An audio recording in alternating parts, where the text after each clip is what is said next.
Hey, mighty men of God, Joe Martin here with Real Men Connect, where we help good men become great men God's way by providing them with real answers to real problems in the real world. Good morning. Well, you don't know it's morning, but it is morning in my quiet time, and was reading today, and I wanted to share a message with you.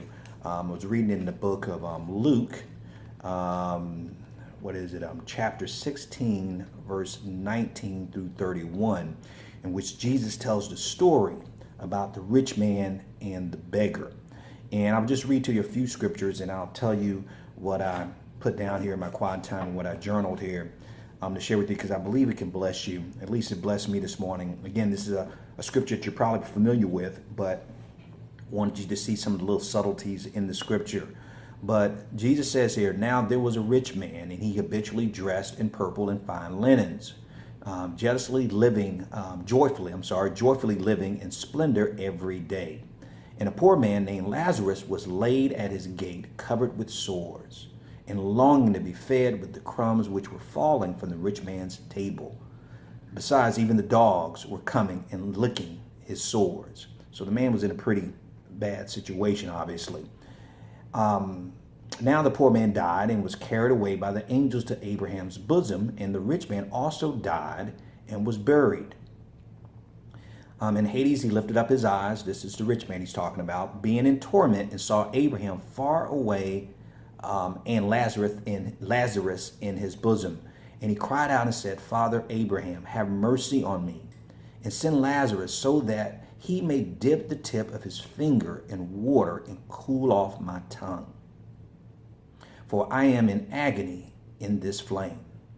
And here was one of the key verses for me. But Abraham said, Child, remember that during your life you received your good things, and likewise Lazarus had bad things, but now he is being comforted here, and you are in agony. Now, I won't read to the rest of the scripture, but it goes on in which he was asking that he could go back and tell his brothers about, and this is rich man, to go back and warn his brothers about what happened to him.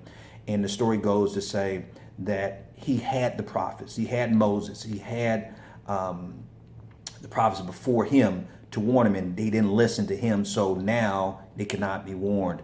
But let me tell you what I wrote down here in my journal as I asked God to reveal to me, as I always do when I do quiet time. God, what does this scripture say about me? And then I go through certain questions. If you watch any of the other videos, the SPACE technique, which is SPACE, what sin do I need to confess? What promise do I need to claim here in this scripture? What attitude or application can I make, an attitude I need to change in my heart concerning this scripture? See a command, whether it be explicit or implied, that I need to obey. And an example in the Bible that kind of, even if it's not in this particular text, that I could use as an example to follow. And I mean, the Bible becomes very rich when you read it that way and you start asking those questions and you write down the answers. But here's what I wrote down in my journal entry today. I said that best verse, that verse about, child, remember that during your life you receive your good things and Lazarus bad things, but now he's being comforted here and you are in agony. To me, this is Jesus telling, as Jesus tells this story about the rich man and the beggar, there were many lessons that I got from this. And here are some of the lessons, that the prominent ones that jumped out at me. That we can become so consumed with our wants that we easily overlook the needs of others. We can be consumed so much with our wants that we overlook the needs of others. But the truth is, even though we may choose to ignore the needs and the needs of other people, God won't ever ignore that. And I think Jesus was trying to send us that message that even though you may not be paying attention, I may not be paying attention to the needs of others around me, God is watching, and he is holding us under an account to see if we're meeting the needs of others. So God won't, even if we ignore it, God won't ignore it. Another lesson that stood out to me, that regardless of how we live, whether we live rich, we live poor, in pleasure or in pain, whether we're being afflicted or in comfort, and a lot of us are looking for security, and some people are just surviving. Regardless of how we live in this lifetime, we're still going to die. We're all going to die. We're not going to get out of here alive. And so, and I saw that it was mentioned that, the poor man died and the rich man died. This is in verse 22. And we know that we're all going to die. We're not going to get out of here alive, but we pretend as if we're not going to die. But one of the biggest lessons in this is that God will give us ample time and ample opportunities to learn the truth. He would give us opportunities. He said he sent the prophets to warn them, and no one listened. And so now I'm not going to let you go back and warn them. So it's our responsibility and our choice whether we choose to receive the truth and walk in it in obedience. There are no do-overs.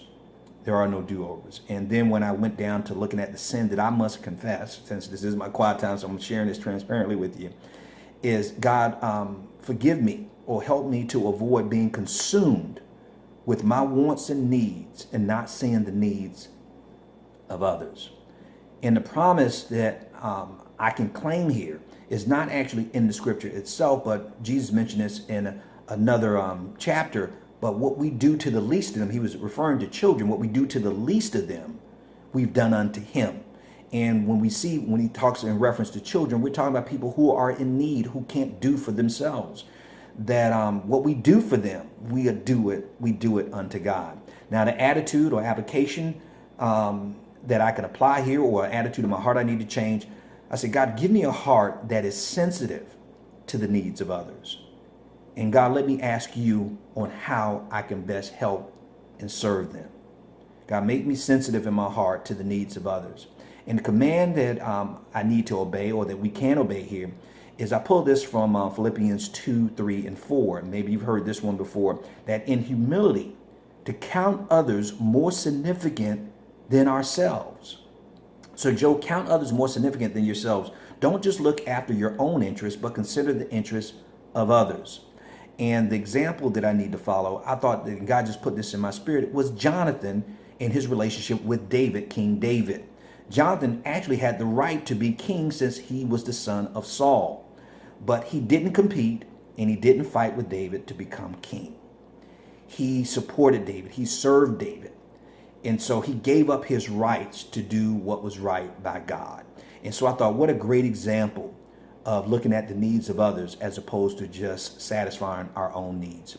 So that's what I got for my quiet time this morning. I hope that this blessed you. Please go back and read Luke chapter 16. You may get something totally different from it, but I wanted to share that with you this morning. And if this has blessed you, please share with another brother who you're mentoring or discipling. And remember, as I always tell you guys, that we are males by birth, but we are men by choice. So each and every day, choose to be the man that God called and created you to be, because a male is a terrible thing to waste. And as we can see here in the scripture, God is going to hold us accountable to being that type of man. So until next time, be blessed, stay strong, and as always, stay in God's grips. I'll talk to you soon. Take care.